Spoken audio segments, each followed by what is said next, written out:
The airport buzzed with the usual chaos, passengers dragging suitcases, flight announcements echoing overhead, and the scent of coffee from a nearby cafe filling the air. Among the crowd, Marcus Carter walked with a calm, steady pace. A well-dressed, black man in his early 30s, he carried himself with confidence, his eyes scanning the departure board as he sipped from a bottled water. He was on his way to an important business meeting, one that could change everything for him. Just as he adjusted the strap of his carry-on bag, a sharp voice cut through the noise. "Hey, you! Stop right there!" Marcus turned, surprised to see a uniformed officer marching toward him. The cop, Officer Brad Whitman, was a tall, broad-shouldered man with a hard-set jaw. His eyes, cold and unblinking, locked onto Marcus like a predator zeroing in on its prey. "Is there a problem, officer?" Marcus asked, keeping his voice steady. Whitman scoffed. "You tell me." Passengers nearby slowed down, their curiosity piqued. Some exchanged glances, sensing the tension. Others pulled out their phones, recording. From a distance, Marcus frowned. "I'm just heading to my gate. What's this about?" Whitman smirked, the kind of smirk that carried entitlement. "We got a report of a suspicious individual matching your description. I'm gonna need to see some ID." Marcus felt a familiar frustration creep in, but he kept his cool. He reached into his pocket, pulling out his driver's license and boarding pass. "Here you go." Whitman snatched them, barely glancing at the information before shaking his head. "Where you headed?" "Chicago," Marcus answered. "Why?" Marcus exhaled, his patience wearing thin. "For work." Whitman crossed his arms. "Work, huh? And what kind of work is that?"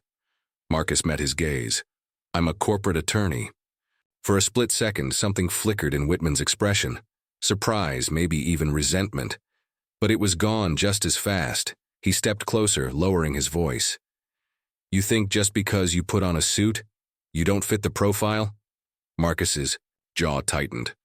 "What profile is that?" Whitman didn't answer. Instead, he stepped back and tilted his head toward another officer who had just approached. "Check his bag." Marcus blinked. "Excuse me?" "You heard me," Whitman said. "We need to make sure you're not carrying anything illegal." A murmur rippled through the small crowd that had gathered. Some people looked uneasy, while others kept their cameras rolling. Marcus felt his pulse quicken. He had nothing to hide. But he knew what this was. It wasn't about security. It wasn't about protocol. It was about power. The second officer reached for Marcus's bag, but before he could unzip it, a voice rang out from behind them. "That won't be necessary. Everyone." Turned. A woman in a dark blazer holding a badge stepped forward. Her expression was sharp, her presence commanding. Whitman's face paled.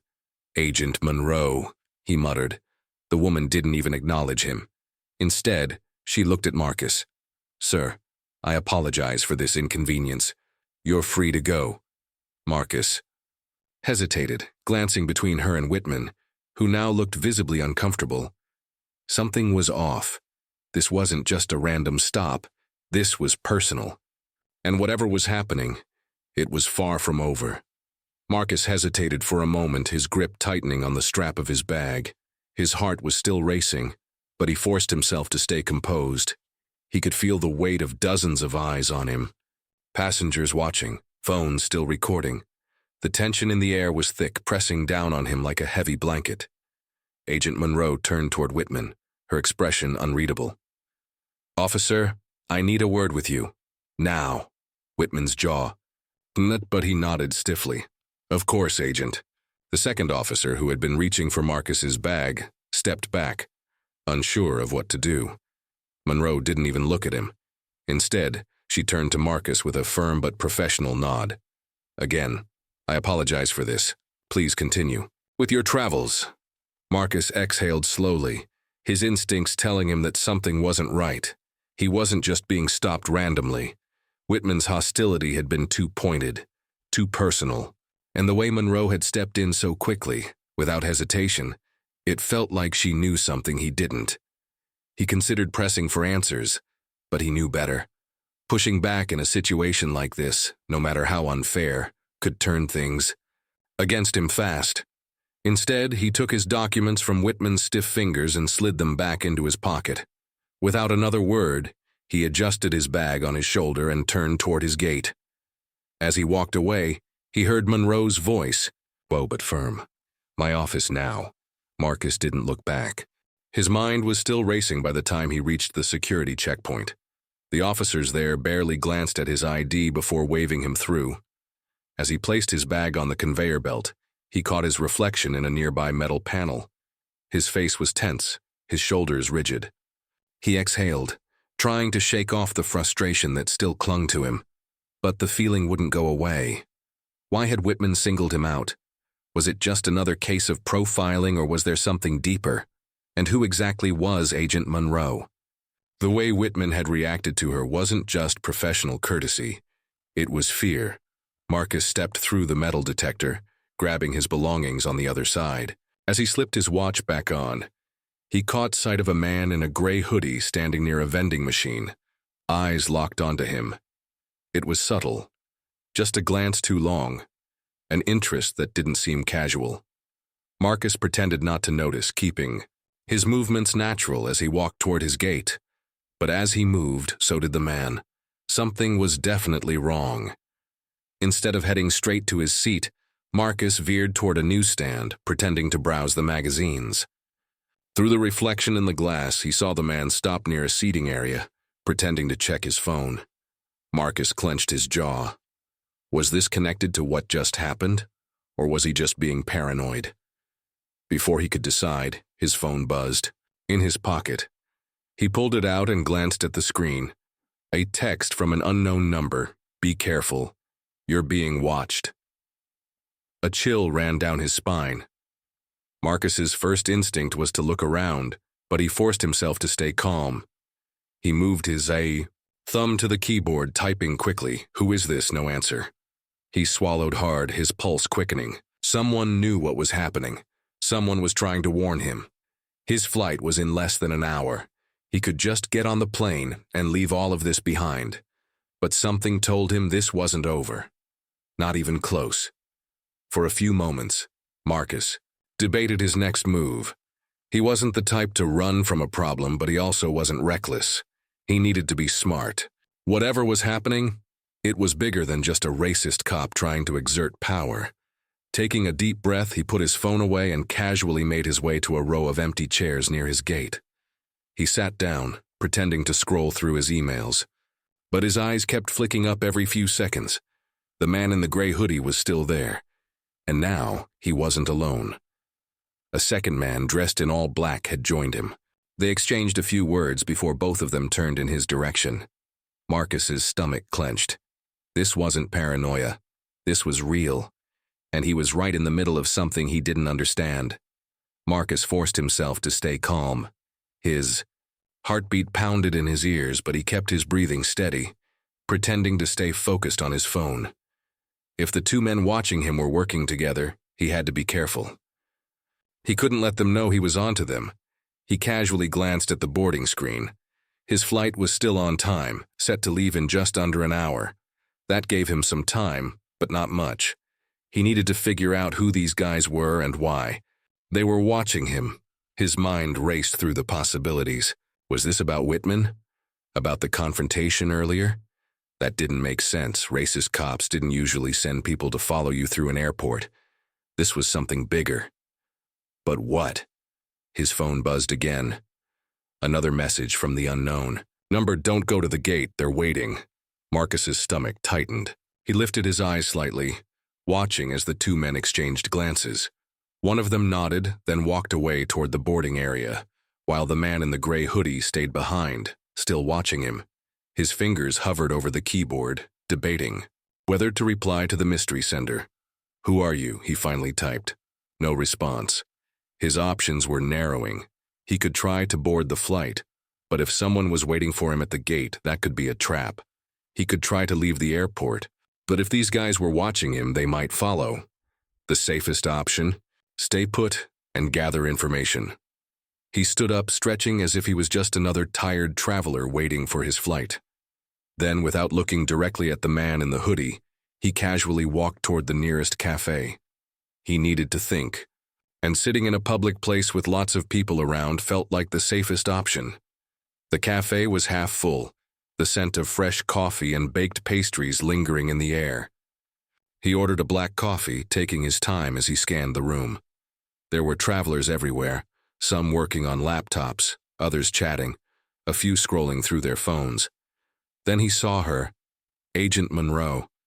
She was sitting near the window, alone, her gaze fixed on her own phone. Her presence sent another wave of uncertainty through Marcus. Was this a coincidence? Or was she watching him too? He picked up his coffee and walked toward her table. "Mind if I sit?" he asked, keeping his voice calm. Monroe didn't look surprised to see him. She gestured to the empty chair across from her. "Go ahead." Marcus sat down, setting his cup on the table. "You gonna tell me what's going on?" Monroe exhaled, leaning back slightly. "That depends. Are you ready to listen?" His jaw tightened. "I don't like being followed. I don't like getting vague text messages warning me about things I don't understand. And I definitely don't like being treated like a suspect when I've done nothing wrong." Monroe nodded slowly as if she expected his frustration. "Fair enough. But you need to understand something, Marcus. This isn't just about you." He frowned. "Then what is it about?" She glanced around the cafe, lowering her voice. We're targeted today for a reason, and not just by Whitman." Marcus's mind flashed back to the incident at security, the way Whitman had looked at him, the way he had pressed for unnecessary details. "You saying this was planned?" Monroe hesitated, then nodded. "Yes, but not the way you think." Marcus narrowed his eyes. "Then explain it to me." She leaned forward. "You ever hear of the Horizon Group?" Marcus shook his head. "Should I have?" Monroe sighed. "They're a private organization with deep connections in law enforcement, and not the good kind. Corrupt officers, people in power. They help cover things up, manipulate situations, control narratives." Marcus felt a cold chill creep up his spine. "And what does that have to do with me?" She gave him a sharp look. "You're a lawyer, Marcus, a damn good one, and you're working on a case right now that threatens a few of their business interests." Marcus's breath caught in his chest. He had handled plenty of tough cases before, but nothing that had ever led to something like this. "Which case?" Monroe hesitated, then shook her head. "I can't say too much here. Just know that someone doesn't want you to make it to that meeting in Chicago." Marcus clenched his jaw. "That doesn't explain Whitman." Monroe smirked. "Lightly. Actually, it does. He's one of theirs." Marcus felt the pieces clicking into place, but it still didn't explain everything. "And the guys following me?" Monroe leaned back. "They're not with Whitman, they're with someone else." Marcus frowned.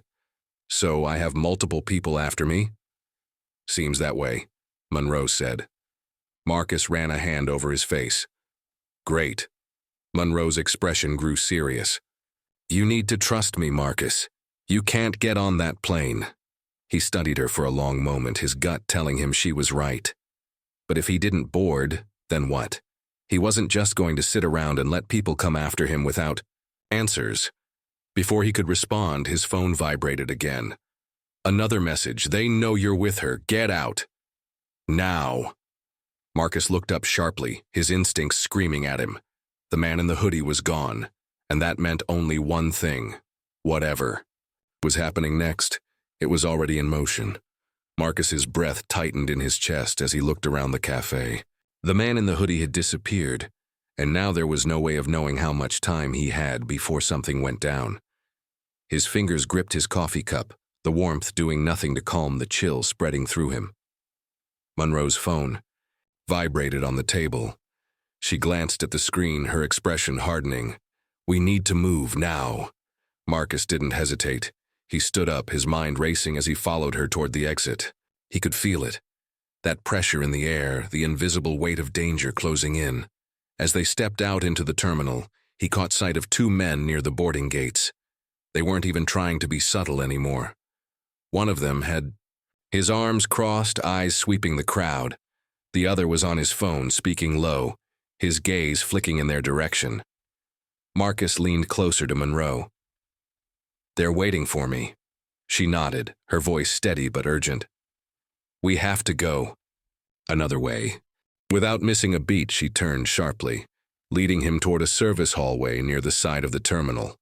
It was a restricted area, marked Authorized Personnel Only, but Monroe flashed her badge at an airport staffer standing nearby, giving him a look that left no room for argument. The man barely nodded as they slipped through the door. The hallway was dimly lit, lined with maintenance carts and supply lockers. Their footsteps echoed off the walls as they moved deeper inside. Marcus whispered, "What's the plan?" Monroe didn't slow down. "There's a back exit that leads to the lower level.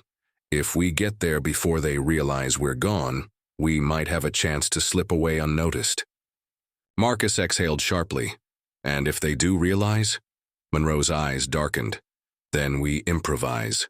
They turned a corner, the hallway stretching out ahead of them. The only sound was the hum of ventilation fans and the distant murmur of airport noise. But something about the silence felt wrong. Then Monroe stopped short. A man stood at the far end of the hall, blocking the way. He was tall, dressed in dark tactical clothing, his face unreadable. But it was the way he held himself, calm, steady, that made Marcus's stomach tighten. He wasn't security. He was waiting for them. Monroe's hand hovered near her belt, where Marcus was sure she had a weapon hidden beneath her jacket. But she didn't draw it, not yet. The man tilted his head slightly, then spoke in a deep, measured tone. "You should have gotten on the plane, Mr. Carter." Marcus's pulse pounded in his ears. "Who are you?" The man ignored the question. "Turn. Around. Walk back. This doesn't concern you." Marcus clenched his fists. "Seems like it does." The man sighed, almost like he was disappointed. "It's not too late to do the smart thing." Monroe took a step forward, her voice cold. "And if we don't?" The man's lips curled into a faint smirk. Then he reached up and tapped the earpiece in his ear. "Move in." Marcus barely had time to react before the sound of heavy footsteps filled the hallway. From behind them, two more figures emerged, blocking their escape. They were surrounded. Monroe's jaw tightened. Her fingers twitched near her belt, but she didn't reach for her weapon. Not yet. "This is a mistake," she said. The man at the end of the hall shook his head. "No, Agent Monroe. The mistake was thinking you could protect him." Marcus's mind raced.